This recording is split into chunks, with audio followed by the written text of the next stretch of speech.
April is Earth Month, and I didn't want to let it pass without talking about the queer woman who is at the heart of the modern environmental movement, the author of the groundbreaking 1962 book Silent Spring, Rachel Carson. Welcome back to Yesterqueers. My name's Amanda, and I'm a public historian of queer history. Rachel Carson was born May 27, 1907, and raised on a farm in Springdale, Pennsylvania. From the time she was a young child, the two things that she loved most were exploring nature and writing stories.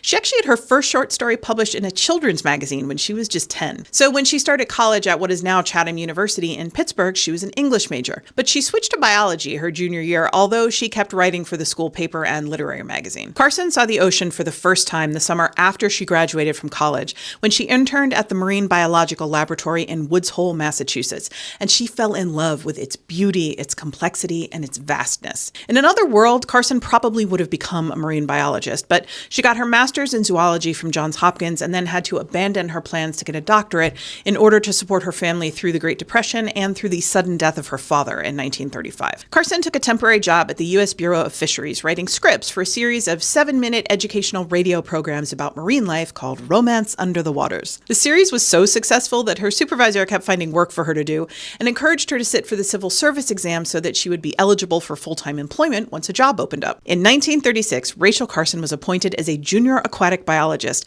becoming only the second woman in history to be hired by the Bureau for a full-time professional role. Which was fortunate because a few months later, in January of 1937, Carson's older sister died, leaving her as the sole breadwinner for her mother and her two young nieces. Carson ended up staying at the Bureau, which eventually became the Fish and Wildlife Service, until 1952. And for most of that time, she worked as a science writer, rising to the role of chief editor of publications in 1949. Carson used the Bureau's research as well as her access to the vast field of marine biology to write articles for newspapers like the Baltimore Sun and essays for magazines like Atlantic Monthly. She published her first book, Under the Sea Wind, in 1941, right around the time that Japan attacked Pearl Harbor and the entire country's attention turned to World War II. The book got great reviews but barely sold because Americans didn't really care what was happening under the sea unless it was a newspaper article about German submarines. Rachel Carson first learned about DDT during World War II. It had been identified for insecticide use in Switzerland in 1939 and was subsequently sprayed across thousands of people and hundreds of acres of land during the second half of World War II to help curb the spread of malaria and typhus. Seen as a sort of miracle pesticide in America after the war, until it was banned in 1972, DDT was sprayed on everything, including food crops and children. It was added to paint to help deter ants and termites. And you could buy DDT at the corner hardware store the way that you can buy Raid today. It was ubiquitous. I know that sounds insane, given what we now know not only about DDT specifically, but also about the interconnected nature of the environment. But those things are only common knowledge because of Rachel Carson. Now, obviously, Native communities and indigenous cultures have known since the dawn of time that humans are just one part of an interconnected system. But the US government and the men who owned chemical companies were not listening to them. They also weren't listening to the army wives and the farmers who started trying to raise the alarm about DDT in the 1940s, or to the NIH pharmacologists whose tests on mice and rats had very worrying results.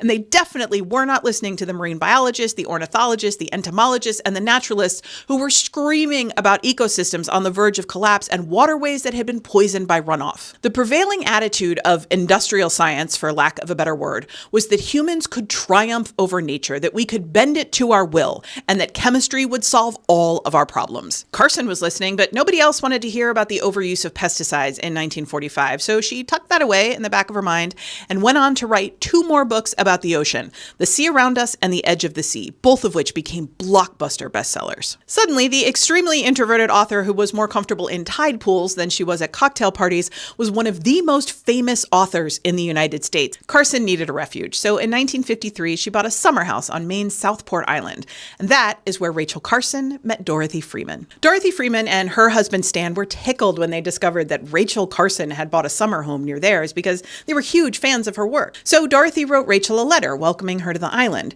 and sparked what would become the most important relationship in both women's lives. Now, all 3 of them were more friends, but Sam seems to have understood and respected the fact that Dorothy and Rachel were kindred spirits who were devoted to each other in a way that defied categorization. They're usually described as very good friends, but fortunately, we have a written record of their relationship, and it seems to have gone far beyond simple camaraderie. Because they could usually only be together in person during the summer when they were both on the island, most of Dorothy and Rachel's relationship was conducted via letter. They'd exchanged something like 900 by the time Rachel died.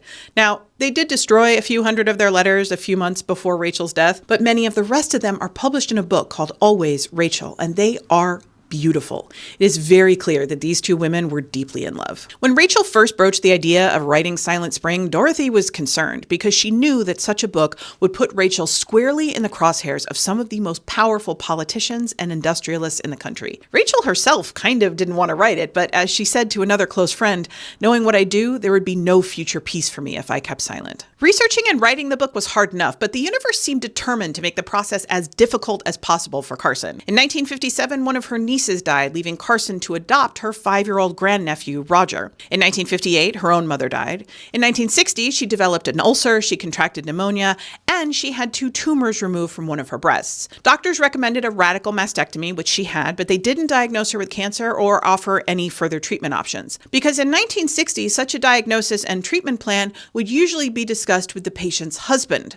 Since Carson was unmarried, they simply didn't tell her. When she developed a mass in her left chest in early 1961 and sought treatment at the Cleveland Clinic, that's when she learned that she had cancer and it had metastasized to her lymph nodes. Silent Spring was completed while Carson managed radiation treatments that exhausted her, an eye infection that temporarily blinded her, a staph infection, her ulcer flaring up, phlebitis in her legs, and oh yeah, a young boy grieving the loss of his mother who desperately needed his great aunt. But she finished it, and when Silent Spring was published in 1962, it changed the world. Carson asked her readers to consider the consequences of unchecked technological progress, and they rose to the challenge. Suddenly everybody was talking about pesticides and reconsidering the prevailing wisdom that humans were not a part of the environment in which we live. Of course, the counterattacks were as vicious as you might imagine.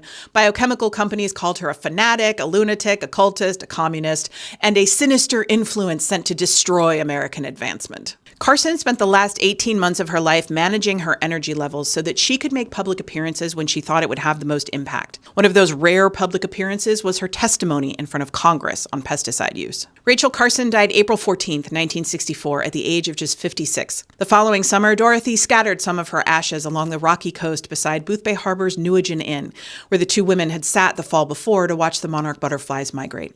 If you ever find yourself in Boothbay Harbor, a bronze plaque marks the spot. That's it for today. As always, more information, including sources and further reading, is available in the usual place.